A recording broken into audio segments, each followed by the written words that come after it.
What's up, my friends, and welcome to the Board Game Design Lab. Today, talking about stories, talking about how to design games that tell stories. And I'm talking to Ignacy Trzewiczek from Portal Games. And over the years, he has just become a master of storytelling through theme, through mechanism, through the overall experience of a game. And stories is kind of what he focuses on with his publishing company. And so we get into how to do that, how to do it effectively, how to really draw players in with the overall experience, understanding that when people talk about a game, they don't talk about it in terms of components. They don't say cubes and dice and things like that. They talk about it in terms of a story, my army destroy yours, or I cross the finish line first, or whatever it looks like in the world of the game. So if you want your games to tell stories or to just tell better stories, I think you'll get a lot out of this episode. Ignacy, welcome to the show. Hello, thank you for having me. Hello, everybody. So excited to have you here. Been wanting to get you on the show for so long. So glad that it's finally working out. Really excited just to get your understanding of games that tell stories. This is kind of your company's main thing. You want to, put games out into the world that tell interesting stories at the table. And so I want to understand better what that means, because I feel like a lot of designers have that same kind of idea, they have the same mindset or would like to, but maybe don't fully understand how to accomplish it. So I'm really pumped just to get your thoughts, your ideas, your design process for games that tell stories. But before we get into that, who are you? How'd you get into game design? All that kind of thing.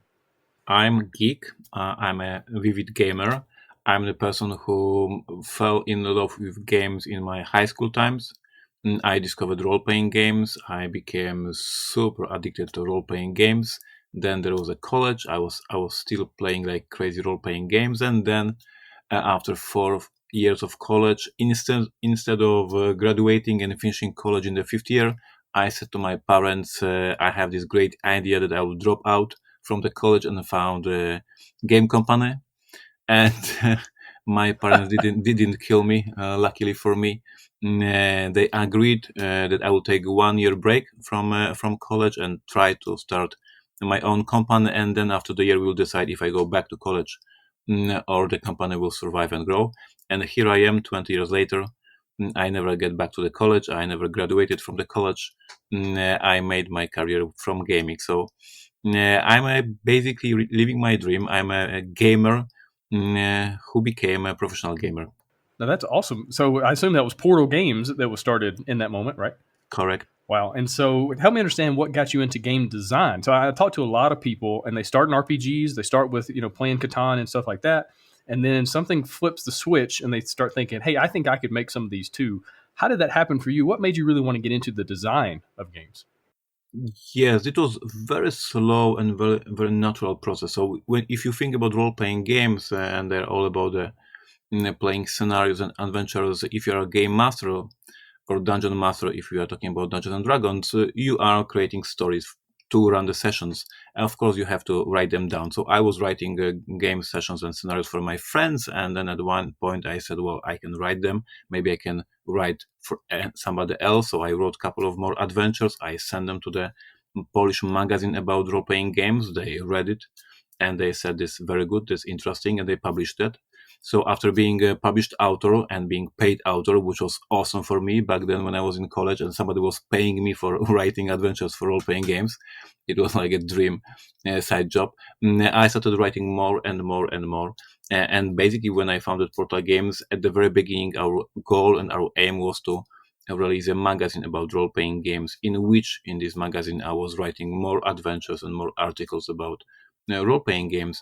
And then naturally, when I was working in this company, I discovered card games, I discovered miniature games, I discovered board games, and one after another, I started designing them. So it was very slow, very organic process from just writing adventures from my gaming group to writing adventures to be published, then to found my own company and publish my own role-playing games, and then discovering board games and doing first some small, very simple board games that were like, we could now call them like Munchkin style games, so very stupid party game style games. And then I started doing something more sophisticated, more complex, and today here I am being designer of quite complex games. So it took me 20 years to slowly develop the whole career. Yeah, that's awesome. I can't wait to get into the design process for a lot of these different games and how you tell stories through them. But real quick, one question I have for you. So there's a lot of people who listen to this show who want to do something similar to what you've done. They want to start their own company, they want to go full time working in the industry. What would be your advice to somebody that's thinking about that? What are some things that they should be thinking about? Like what would you tell somebody sitting in that situation? You were sitting in, 20 years ago thinking, gosh, I want to do something else. I want to travel down this game, publishing route. What would you tell them? Yeah, this is a very dangerous question because I can talk about this about 2 hours, and you will have no other questions. Yes, on one hand, it is so difficult today because we all say that, and this is unfortunately true. The market is so crowded. There is so many companies. There is so many games released. So today, to start a company, to start publishing games, is so much difficult. But on the other hand, when I was starting 20 years ago, it is so difficult for you guys to understand and to remember these times. And many of you were kids back then. But back then, when I was starting company, there was no Facebook, there was no Snapchat, there was no Instagram, there was no social media, there was no board game geek, there was no internet whatsoever. My first year of the company, we had no internet in the office. So to check email, I had to visit my friend who had this modem, and I was checking emails in my company once a week. So we are talking about very, very a long time ago. So then back then, promote the game and promote the company and make a business was so much harder than today, when you can just open a super simple website, you can promote your product on Board Game Geek, you can go to the Kickstarter and get crowd funded projects. So on one hand, it is so much more difficult today because the market is really crowded and you have to stand out. On the other hand, you have all these tools that you can run company from your home, just using internet, which is a blessing for everybody. As for my advice for the people who want to go into the industry, when I run seminars for the young designers, I always start with this very simple sentence: decide if you want to be game designer or if you want to be part of the industry, because so many people who love the industry and want to be part of this amazing family think that if they want to be part of the industry, they have to be designer. This is so not true. We as an industry, we are looking for people who know marketing. We are looking for people who are very good with logistics, so we can ship all these games in time to our warehouses. We are looking for accountants because yes, we do invoicing and we do stuff with the money. We are looking for the coders to do our websites. We are looking for all these different jobs, and being a game designer is just one of a dozen of careers that you can make to be part of the industry. So I always say at these seminars for the designers, ask yourself a question: are you a designer? Do you want to be a designer, or you want to be part of the industry? Because there are two different things. I am, as we will see later in this interview, I guess, I became a designer quite accidentally, just designing different games. But my most important part of the job is being marketing person. I run marketing department at Pratt A Games offices. I prepare all these campaigns for building the hype and buzz for my games. And I could be easily hired by Simon or Asmodee in the marketing department, and I would not need to design games, and still I would enjoy my time in the industry. So I would say be aware of your skills, be aware of your talent, and be aware of what you want to achieve in life. Yeah, and you bring up some really, really good points. I hear people say it all the time. Some you just said, the market's so crowded, and so I feel like I don't even have a chance. I might as well not even worry about it. But no matter when you're talking about, it's always been difficult for one reason or another. In 10 years from now, it's going to be difficult for maybe a totally different reason than it is now. And so it kind of brings me back to an old proverb I heard. It said, the best time to plant a tree was 20 years ago. The second best time Yes. is now.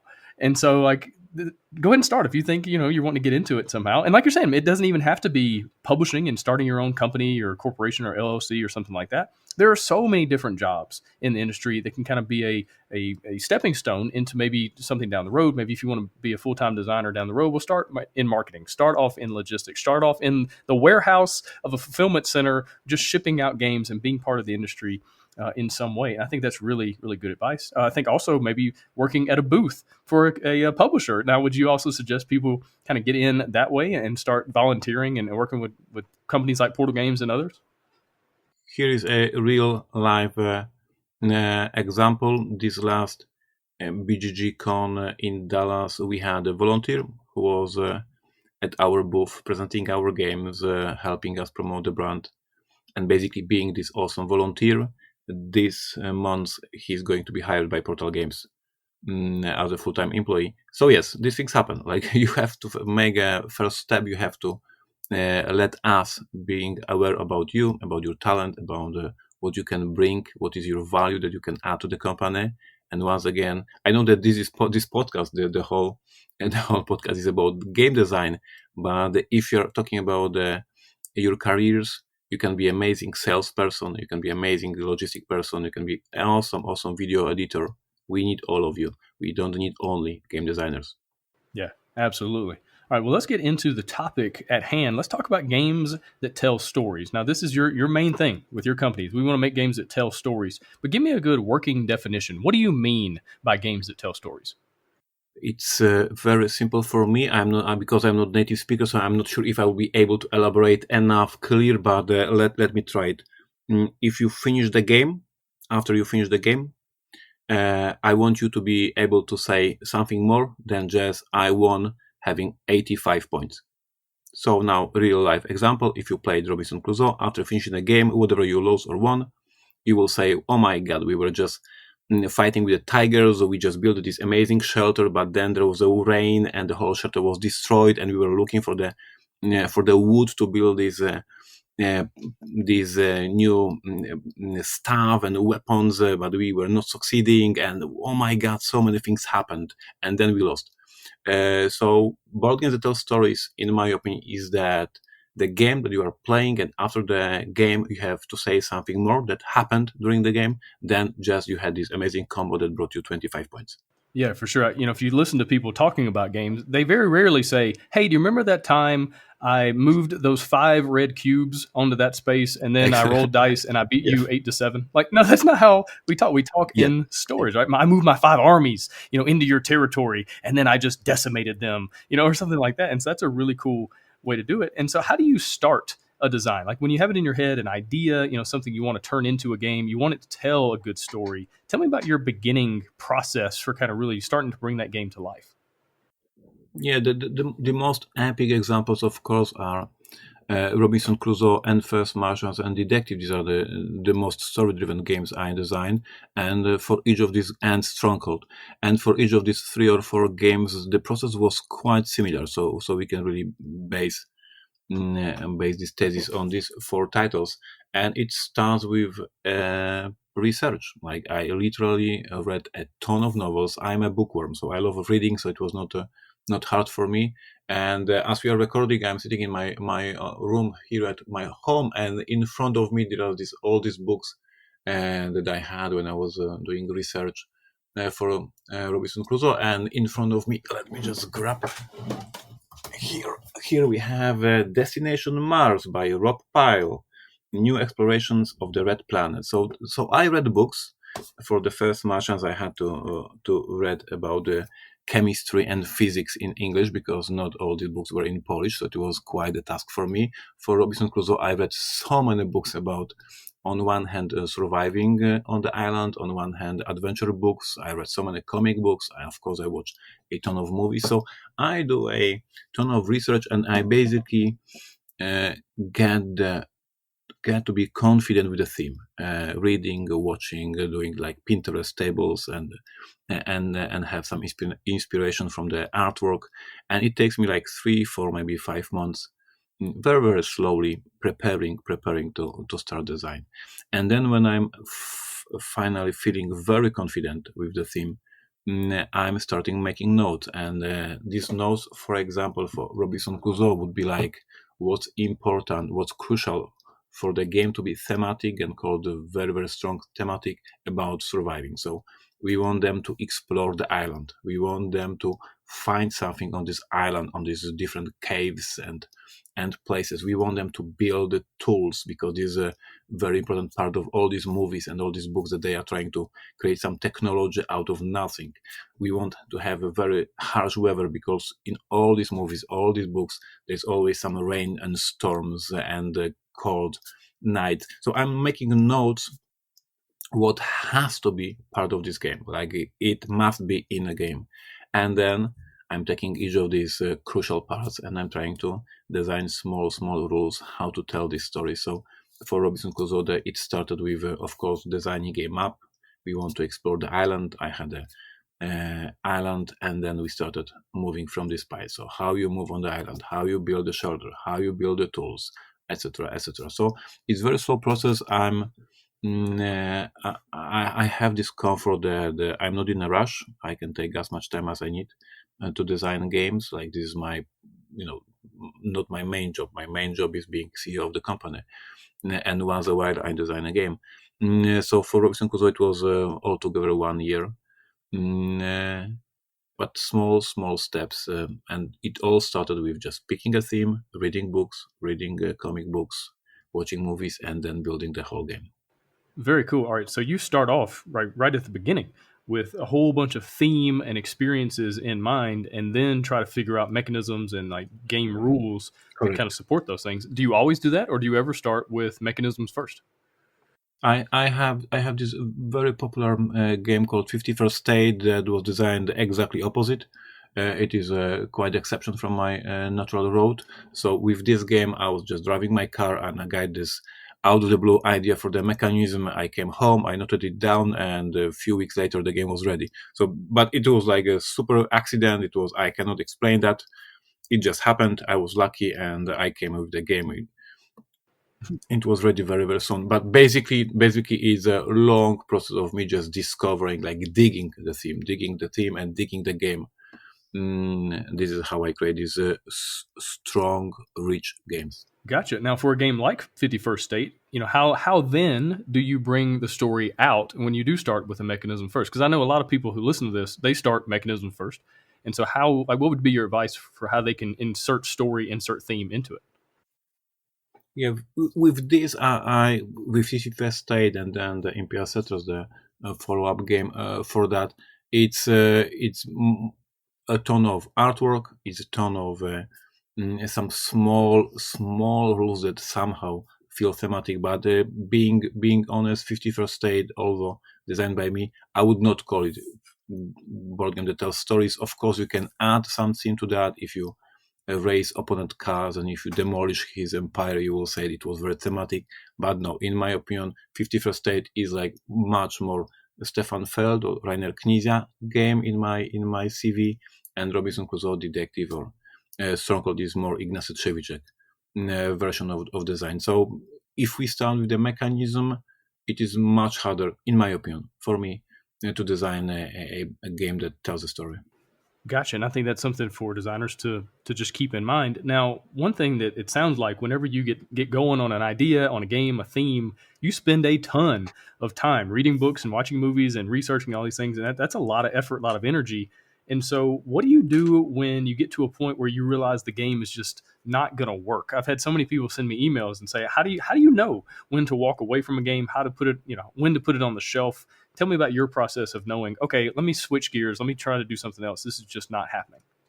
Yeah, I'm lucky enough that I think I have no single prototype that I failed to finish, or maybe some small projects. But basically, if I started working on a stronghold, I was working as long as needed to finish it, and the game was ready. Robinson Crusoe the same. Like, if I start working on a game, I work as long, as much, as intense as needed to finish the project. Of course, I have this luxury of having the development team at my company. So if I struggle, there might be somebody who will help me with some solutions. But my position is a little bit different from freelancers, from freelance designers. That if I design a game that will be published by Portal Games, the company needs this game. Like I cannot say, well, guys, after 6 months of designing, I have no clue how to finish it, so we'll not have a release next year. It will not happen. So I treat it very seriously, and I work as long as I find solution if there is something not working in the game.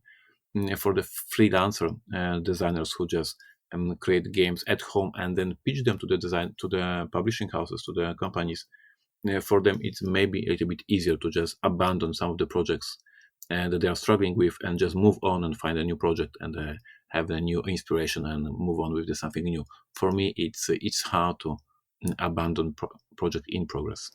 Gotcha. So does that also make you more selective on the front end? Like, do you have a lot of ideas, and then you're really, really selective about which ones you're going to pursue, knowing that you can't spend 6 months on something that's going to be a waste?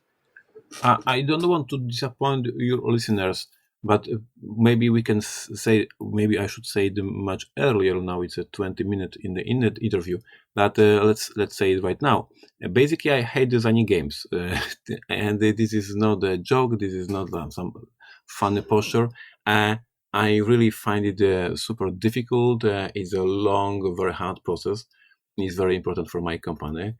I happen to have some successes in this field, so I continue to design games. But basically, I don't like the process because, as you mentioned, it's long, it's frustrating, in my opinion. So when I decided I will do a game, before I even start, I have to be super, super confident that this is something I want to spend these many, many months the work, and that is something that will be hopefully successful. So there is a potential for being a bestseller. Like I don't do design just for fun. Like I don't do design. Oh, I have this idea for the nice mechanism. Let's find out what I can do with that. This is quite different. Like I say, hey, we see that detective games become popular. We see that Sherlock Holmes is an amazing design. Let's try to design a new game that uses this niche because it may become very popular, and I have some good ideas how to do it and how to execute this idea. And then 1 year later, we have Detective, the board game, already on the market. But it was not just me being, okay, let's find out. No, it was very important business decision. The market, the company need a game like that, and let's struggle, let's work, let's build it. Gotcha. And that makes a lot of sense. Actually, it reminds me of the old saying about writers that writers don't like to write, they like to have written. And so I think Yep. it's the same thing because you sit down to write a book and it's just this long process, and you feel like you're bleeding all over the keyboard as you're trying to get this story out or whatever it is. And so it sounds like you have the same thing. Let me explain, because maybe people will not understand and maybe will misunderstand my message. The thing is, and if you look at this very, very in general perspective, if you design a game, that means that you have a prototype of the game, and this prototype is not working, and your job as designer is to make an amazing game out of it. So you are fixing, you are changing, you are playtesting, you are asking for feedback from the playtesters, you are changing again. But basically, we all understand designing a game is having a prototype that does not work, and trying to, as fast as possible, that may take a few months, make this prototype working and being fun and awesome and becoming a great game. This is obvious, right? So what does it mean? That means that for these few months, you have something that doesn't work, that frustrates you, that pisses you off, and you will be working every single day, every single weekend, struggling, trying to fix it, and you still play testing, and once again it's not working, and then you fix one solution, so something is working, but something else is not working, and now playtesters are complaining.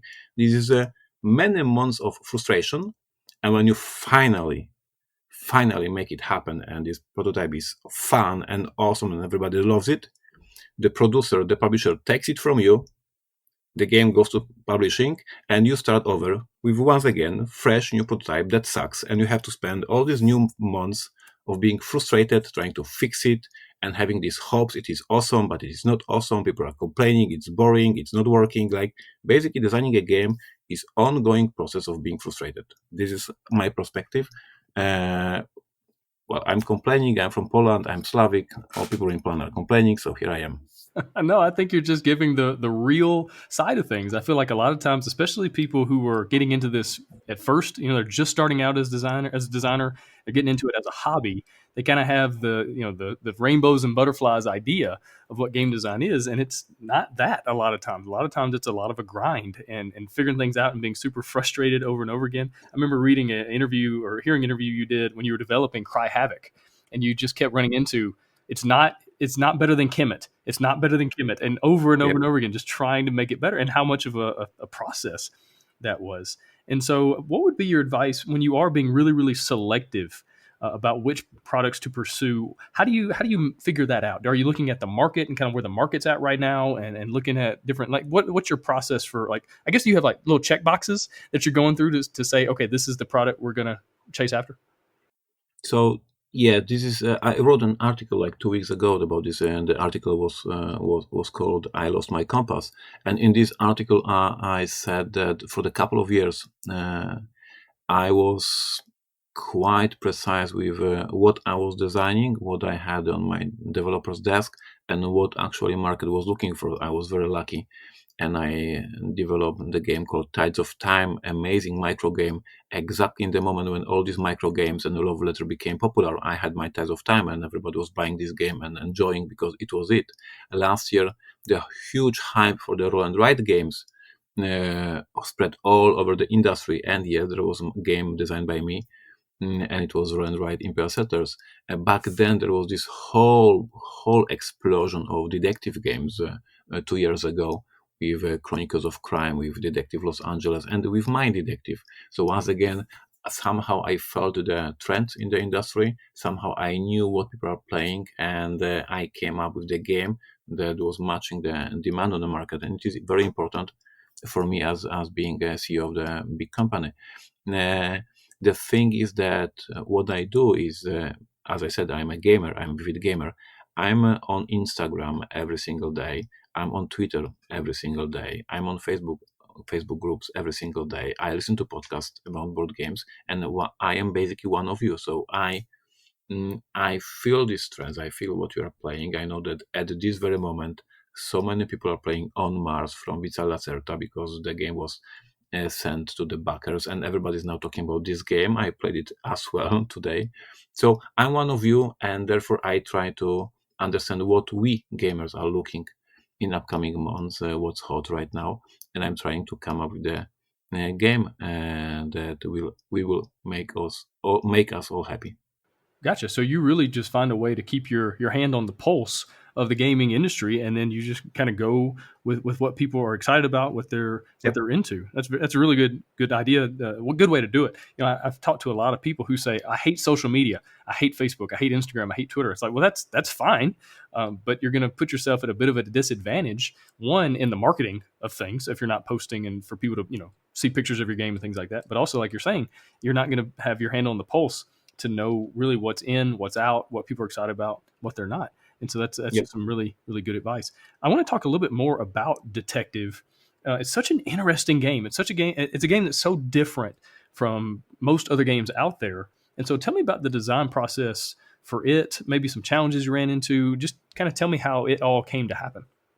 Yeah, the whole game came out from my absolute love and huge respect to the old game called Sherlock Holmes Consulting Detective, released many years in 80s, and then re-released by History Games, and then re-released by Asmodee.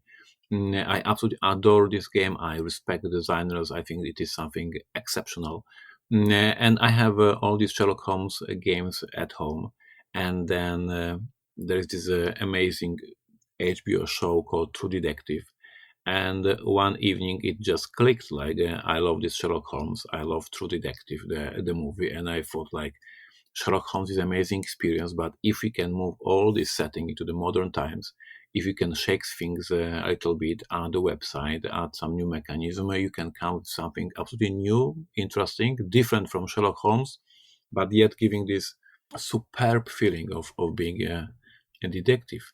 And then more than almost 2 years, about 2 years later, the game was ready.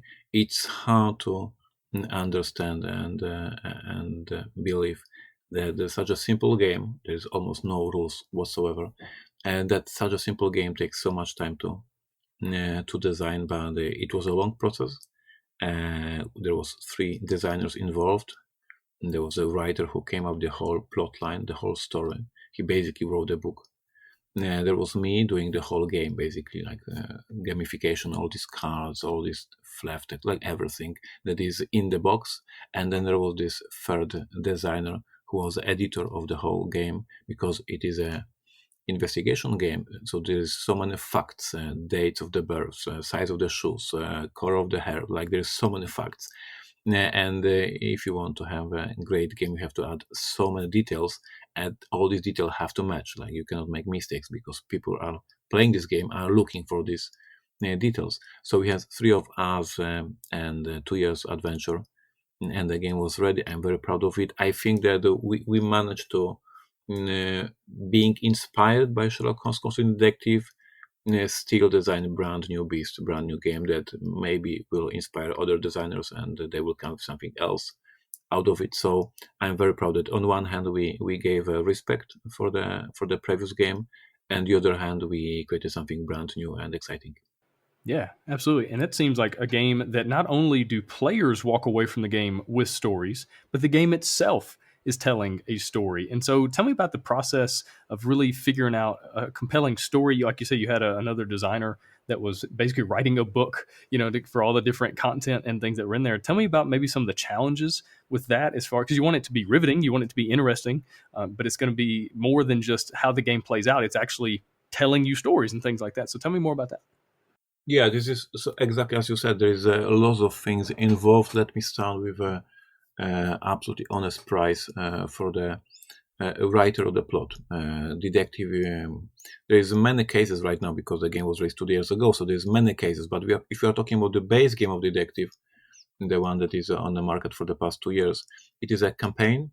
It is a 5 scenarios long campaign, and it is so tense, so complex, so interesting. There's so many different twists and the layers of the plot.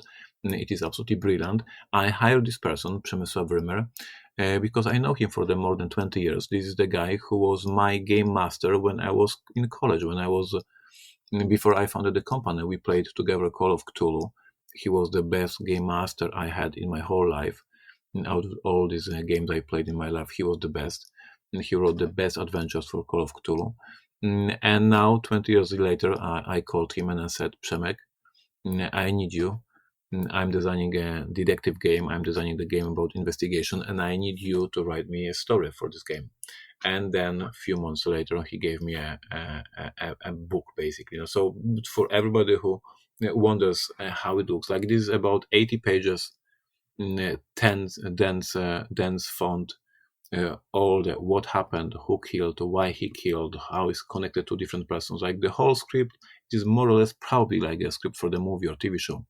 So all the facts, motivations of the people, etc., etc. And when I had the script, it was terrifying. It was so big. There were so many details, and then you have to chop it into the single cases. So every case is a one game night. So we have to chop it. We chop it into five cases, and then if you have this case, now you know what plot it is, who is a murderer, what are the some proofs, what is the way he killed, etc., etc., and then you start designing the whole case. So we are plotting the cards, you are putting some clues on the cards, different clues on different cards, and you are building the whole story. Detective, the one thing that makes me mad is the fact that the game, of course, is spoiler dependent, so I cannot talk too much about the game because I will ruin the whole experience, because players need to discover by themselves what happened and what's interesting in these particular cases. So I'm not able to talk too much about these cases, and they are very different. So if you are talking about what were the challenges were that on one hand, if you want to explain detective in a few sentences, it is a very simple game in which you draw a card, you read the flavor text on the card. In this flavor text, there are hidden clues, and each of the cards give you links or numbers to draw different cards, and you are making a choices because there is so many options for you, so many different cards that you can draw, and you draw these cards, you read the flavor text, you get conclusions, you get chance to find the clues, and then you pick another card. And this is basically the card game. Each case basically comes with 30 cards. You are able to read about 15 of them based on the rules of the game. So this is the game of the choices, which cards you want to read, and then if you read these cards, you have to find clues hidden in the text. But the challenge here is that these basics are shaken in every single case because we want to surprise players. So all these, as I said, the general structure of the game, of the cases, in each case is completely different. And this is something I cannot share. This drives me mad because I put so much effort and so much work and so much heart and talent to make them every single case different. If you go to the game forums, you can find information that everybody says, hey, case 3 in detective is amazing. I cannot say anything, but it checks things like play case 3. So people are trying, without being too spoilery, talk about them. But the basic, each case is very, very, very different in terms of the structure. So this is the big challenge, how to use this very simple mechanism. Draw a card, read the card, find the hidden clues, and that's it. How to use this basic mechanism and shake things and surprise players so they're excited to play another case because they will find something absolutely new in terms of this small, small mechanism. Yeah, absolutely. And so then not only do you have a game that tells a story in of itself, but then you have to figure out how to translate it into English and other languages. And so tell me about that process of taking this rich, huge story and translating it. And is that something you've also run into with other games and like really trying to tell a story, but then the translation sometimes gets in the way or anything like that? With Detective, over these 2 years, we built a whole team of people. So with each expansion, with each new case that we are publishing, the process is better. We have a bigger team. So, for example, last year we released case called Natural Causes, which is a free-to-play, so everybody can go to our website, download the case, and there are print-and-play materials. So if anybody is listening and are interested in a detective, this is your free-to-play demo, Natural Causes. And this case, Natural Causes, which is given for everybody on this very planet for free, is so much better than some of the cases in the base game, because we learned so much more about the system, because I became better writer and better designer over these 2 years, because I have a bigger team. And speaking about the team, right now we have in the team not only writers who write the thing in Polish, not only we have better translators, because over these 2 years and over we at this point we released I think 15 different cases, so we had different translators. Right now we are working with the absolutely amazing translator. But now we have a team in America, native speakers, who polish the cases, who find the problems, who find the issues. And we are talking not about only the grammar issue, that what was done in the previous cases, but right now, and they are editing also on in terms of the cultural level, in terms of the differences, how we perceive things in Poland and how you perceive things in America or different countries. So there's so many things that when we send the case to the native speakers, and then they have these comments, and we discuss how to change some parts of the case, because something works different than I thought, or maybe than I knew in America. We are just releasing this upcoming week another case, and there was a couple of moments when we had to change the plot of the case after the native speakers read the case and said, hey, Ignacy, it is impossible. In America, it doesn't work like that. Clearly, this is a system from Polish. It was a thing about the hospital. And things are working a little bit different when you're wounded and go to the hospital in Poland, and different in America, because the action takes place in America. I had to adjust, and I had to listen to my native speakers, and we had to change the whole part of the plot. So now the team is huge. The adventure finishes even after I finish designing, because after I finish designing, it goes to the translation, and then there's another weeks of discussion with native editors and polishing. Quite a task. And Detective at this very moment is my main project. I'm working, designing new cases and giving new interesting game nights to our fans. So yeah, big project, lots of work. Yeah, but like you were saying earlier, this is also another opportunity for a way into the industry. If you understand multiple languages and you understand how to edit and things like that, this might be another way to have a job in the gaming industry. So let's switch gears just a little bit. Let's talk about Pratt A Porter, one of your other games. This is games all about fashion design, and things like that. So tell me about the design process for it and how, like, what kind of stories you were trying to tell through that game. Yeah, with this game is a very interesting origin story, because the game was basically designed for the purpose. There was a special project in the National Bank of Poland, quite the organization, who had additional fund, I would call, and they were having money to support different initiatives that will promote among the young people in Poland the right and the good way of spending money or managing money. Basically, they wanted to educate young people how to manage finances, and we knew about this project, and we sent our offer that our idea is to create a board game that will teach people how to manage finances. Then the National Bank of Poland accepted our offer. They gave us funds, they gave us money to design such a game. And then suddenly I became a designer of the economy game, which is my only so far economy game, heavy economy game in my catalog. And so that was inspiration came from the from outside source, I would say, from the National Bank of Poland, and then after we got accepted, we had to create an economy game. So I used my whole experience about running company, that is Portal Games. I used the theme of fashion because we had this interesting prototype about fashion, and the designer of this prototype agreed to use it. And I decided I'm going to design a game about running a company in the fashion industry. So if you look at the game, it is very, very thematic in the way that it basically tells the story of running a company. You are hiring people, you are renting a buildings, you're signing a contracts, you're preparing for the trade shows like in the game industry, going to Genco or going to Essen.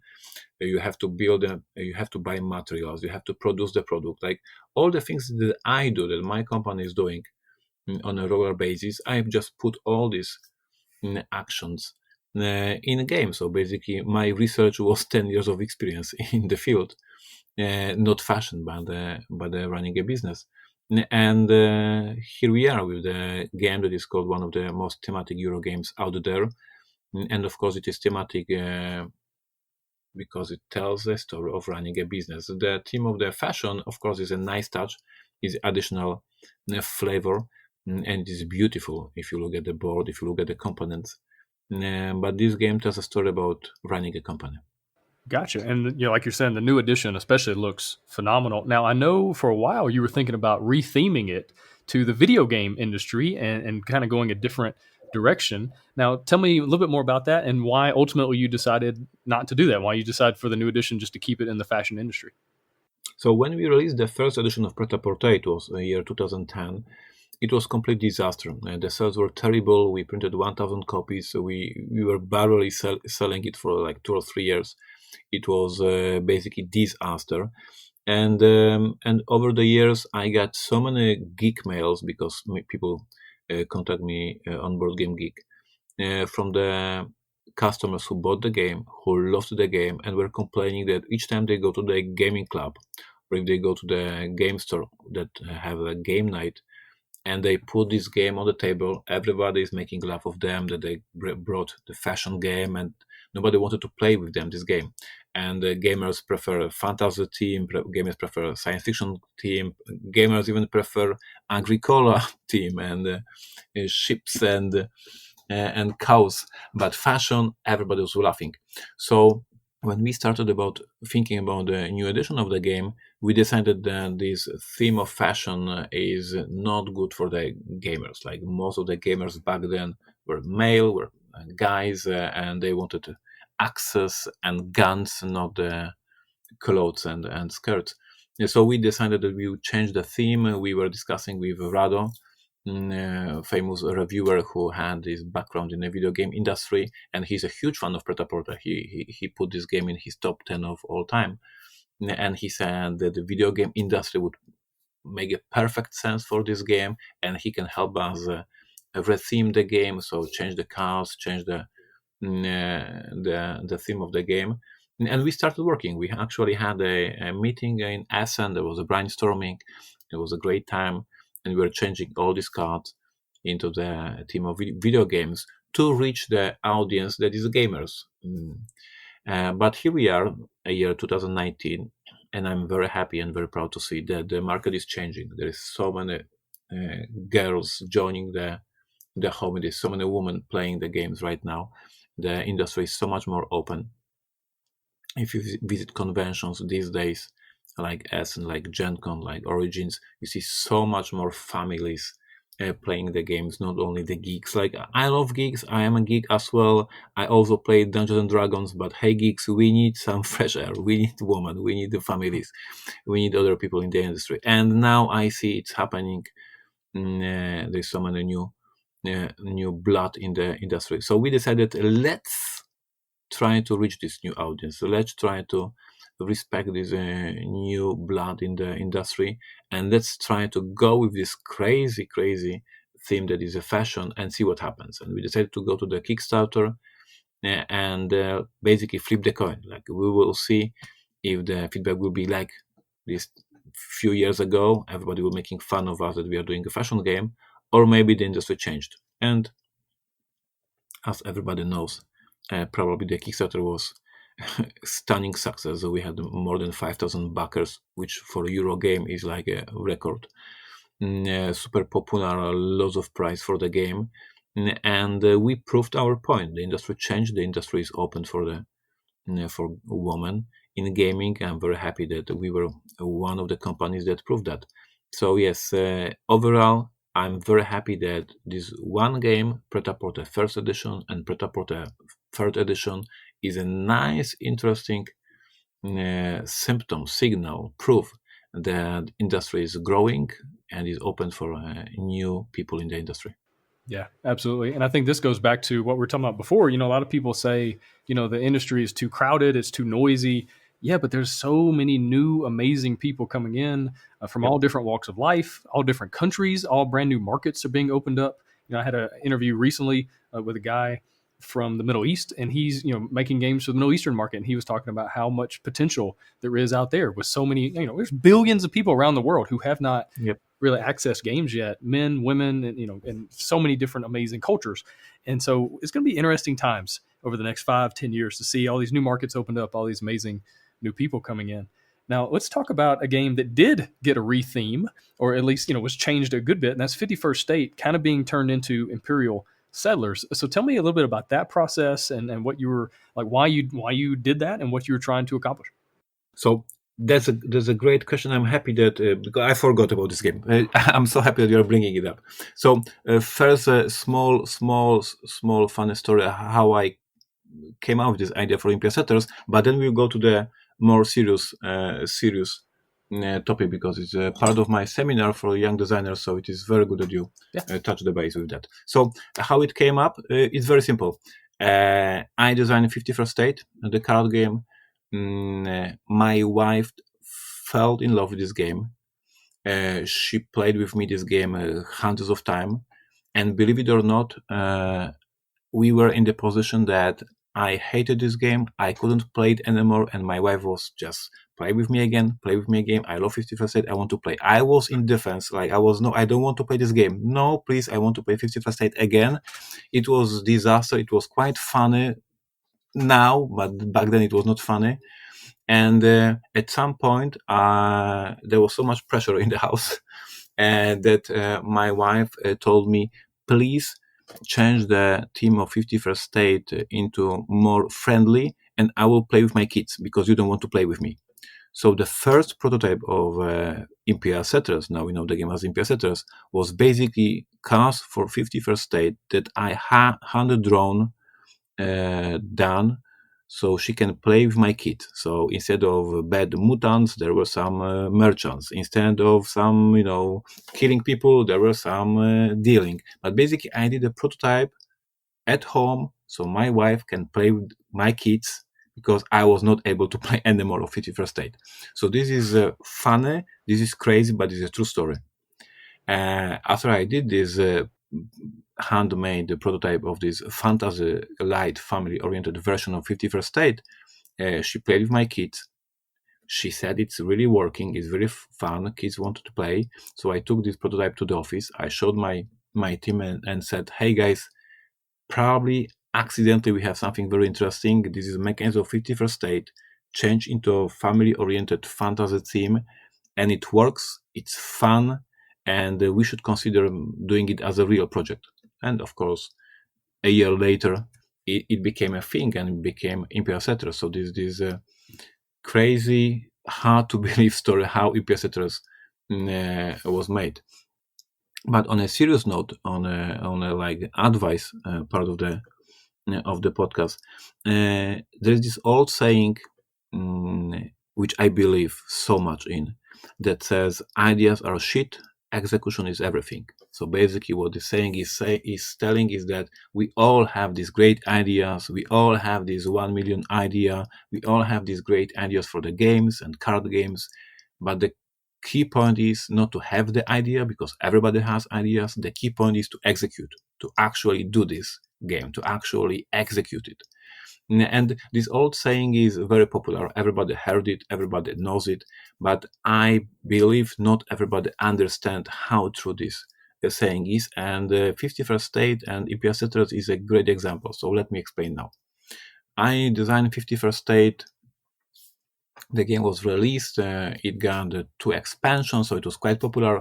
I got a few nominations for the awards, so this is a quite successful game for me and for my company. We were nominated for International Gamer Awards. We were nominated for the Golden Geek, so it was a good, successful release.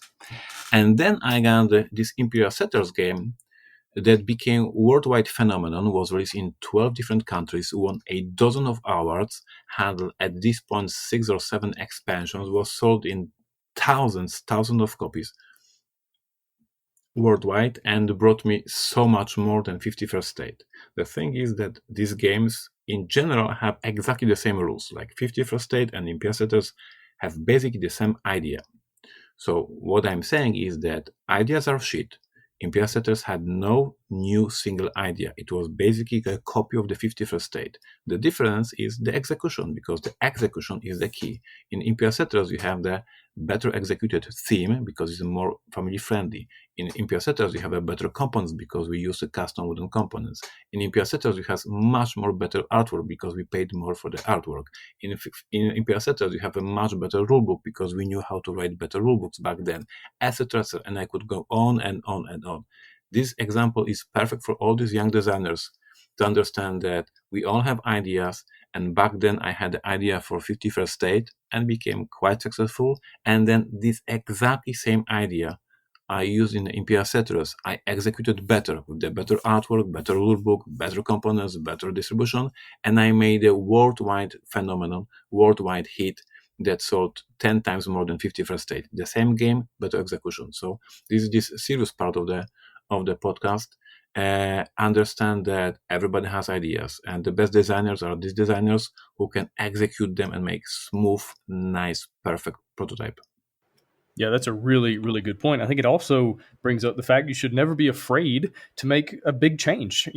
Totally change the theme if it's going to be something that fits better into the market. And again, if you're wanting to do this as a company, those are some things you really have to think about. It can't just be I want this game because I want it. It's like, well, what do customers want? What does the people in general want? Do you have any other examples of games that you've either changed the theme, even behind the scenes, like maybe for several months you worked on one thing and you're like, no, let's do something totally different. Let's drastically change this, and it, became something. You mentioned earlier the Cry Havoc. The Cry Havoc, the prototype we received was about wars in Europe and Napoleon and this kind of stuff. So it was basically a historical game. And we said to the designer of the game, Grant Rodick, we said we love the solutions in the game. The battle board is something unique, exceptional, and we love to publish this game. But we are not GMT. We don't want to make a niche game about the wars in Europe. We want so many more players to discover this amazing battle board. So we want to change the theme, and we said this is a perfect game for the StarCraft audience. Let's make it sci-fi. Let's make it fight on the planet. Let's make aliens. Let's make humans, like Marines.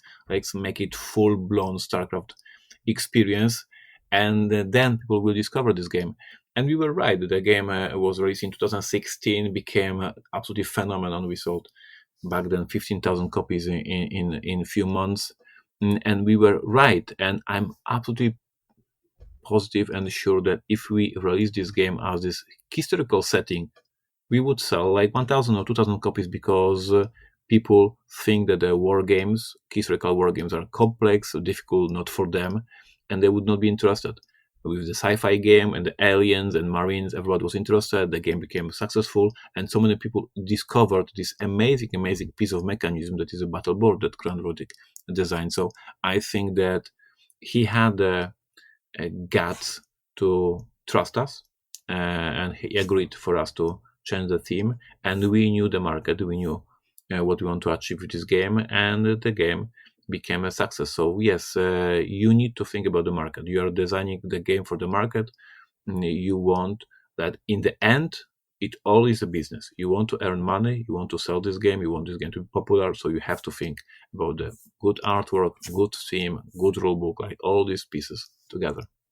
Very cool. That's really interesting to realize that game was gonna be, old school, battles and ships and that kind of thing, and to see And what it became. if Yeah. yes, if I can even add more, the Grand Rodic, the designer of the game, he already paid for the artwork, so we received the prototype with the artwork, which was insane for him. Basically, to if I can advise, don't pay for the artwork if you have prototype and not publisher yet. But he was a young designer; he didn't know that. So basically, he upfront paid for the artwork, so we received the prototype with the amazing illustrations. And we said, we love prototype, we love the battle board, but the whole artwork, we don't get it. We are changing it.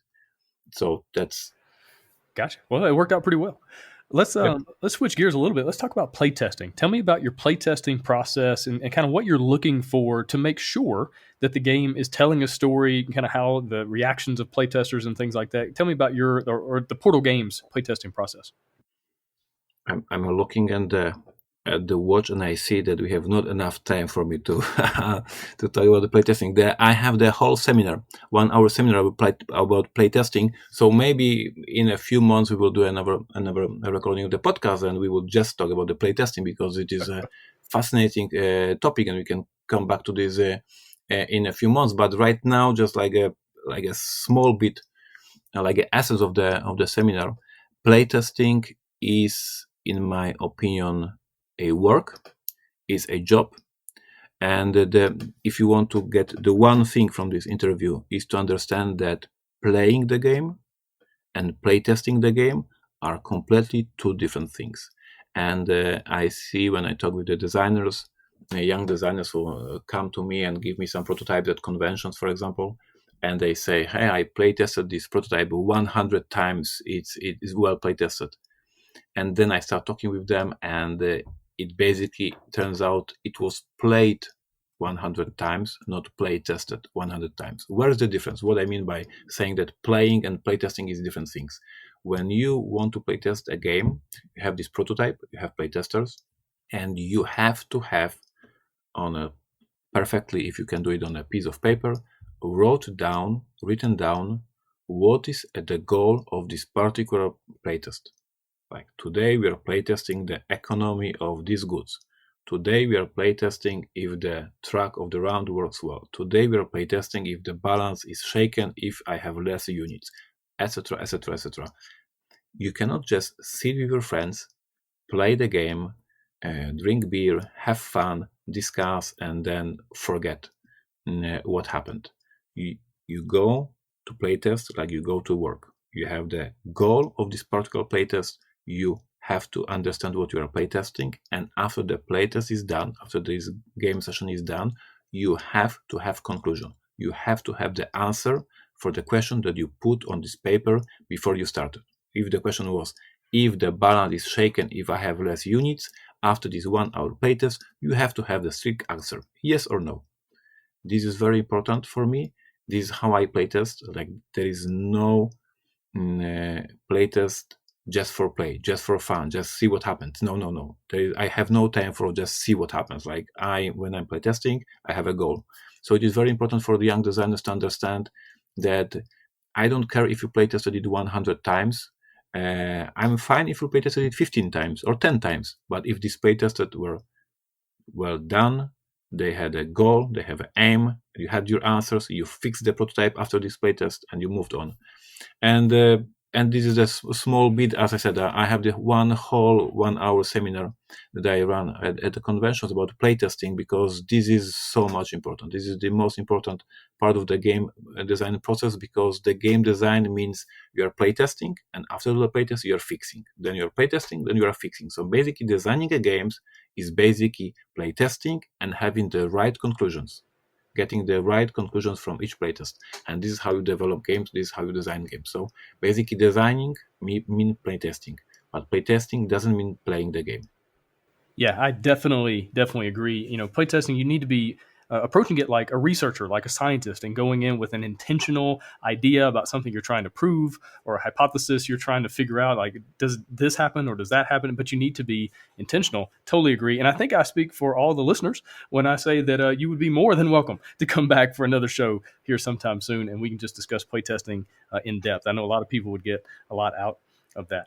Well, Ignacy, this has been phenomenal, man. Do you have any closing thoughts for somebody who's trying to figure out how to make sure their games are telling stories, how to kind of bring themes to life so that stories just kind of come to the forefront, and players walk away excited about the experience that they had? What would you tell somebody who's trying to make sure that they're doing that in their game designs? I would give you the final tip that I'm using myself, and it works nice for me. So maybe it can work for you. After I play a game, I make a note.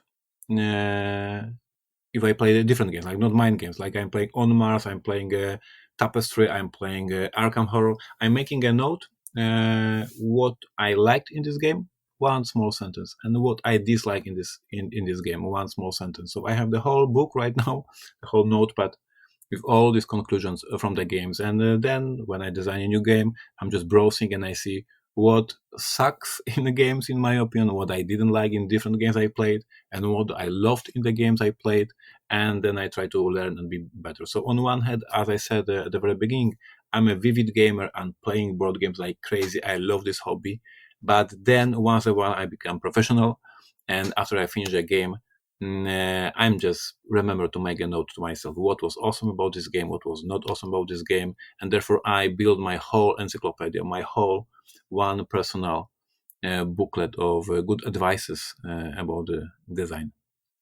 Awesome. Well, man, really appreciate your time. Really appreciate you coming on the show. Good luck with all the games that you're working on and everything else you got going on right now. Thank you, sir.